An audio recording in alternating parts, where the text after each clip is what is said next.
Most people, again, when they do sharpening, and once again, I'm putting myself in that same group long time ago, though, okay, I think the lights came on for me finally, that I needed to adjust the way I was doing my sharpening. But anyway, doing sharpening, generally everyone sharpens everything. In other words, they just put a global adjustment onto the image and they say, we sharpen the image. Well, on portraits, you really don't want to do that. In a portrait, the only thing that you need to get in focus is the eyes, the nostrils right here, and the lips and teeth.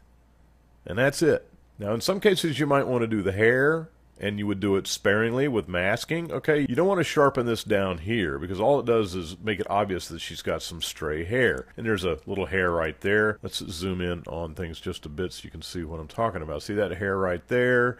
And the one sticking up right there. And when you sharpen globally in a portrait, all you do is bring out the flaws. All you do is make it obvious that this is, I mean, not that there's anything wrong with it. It's not detracting from the image, but neither do you want to focus a spotlight on. So what's the focus point of a portrait? The focus point of a portrait is the person's face. And all you need to focus is the eyes, the nostrils, and the lips. So let's look at how to do that. And we go Control J, and before we actually do the sharpening, we have to size it for the use. So let's say this is going to be a 16 by 24 print. All right, so we're going to do this, and we're going to go 16 by 24, and let's get, and we'll double click on that, and now we have a 16 by 24 portrait. Now we can sharpen it. Sharpening is always done as the last thing in your post process, right before you go to printing, or right before you post to the internet. It's the last thing in any process you do on an image. So now that we've got it sized, let's go ahead and go into full bore here. And to be honest with you, this image really doesn't need any sharpening, but I'm going to do it anyway, just so I can show you how it's supposed to look. It doesn't need sharpening, but it would be enhanced just ever so slightly, especially in a print, if we did it. Now, let's boost the saturation on this just a bit, because it's ever so flat. And when you sharpen, be sure and have all your color adjustments done before you do it, because the sharpening interprets those colored pixels as light or dark, and it helps immensely the smooth application of the sharpening process. All right, so we've got that. We've got it sized for print, so we go Filter, Sharpen, Unsharp Mask, and as that comes into view, I cannot detect any change whatsoever. Before and after. So the settings are really too low to effect any change. Let's go ahead and boost this to 100, and there was a little bit there. Let's go to 2, and that's where things start to come to life. Right there and right there. Okay.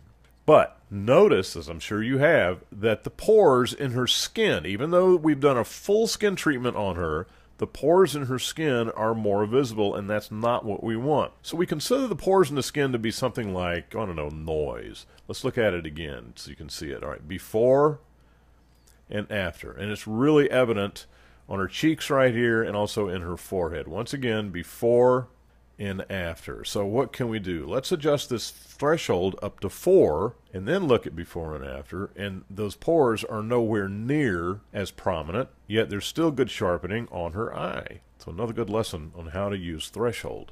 So let's go maybe to 3 on this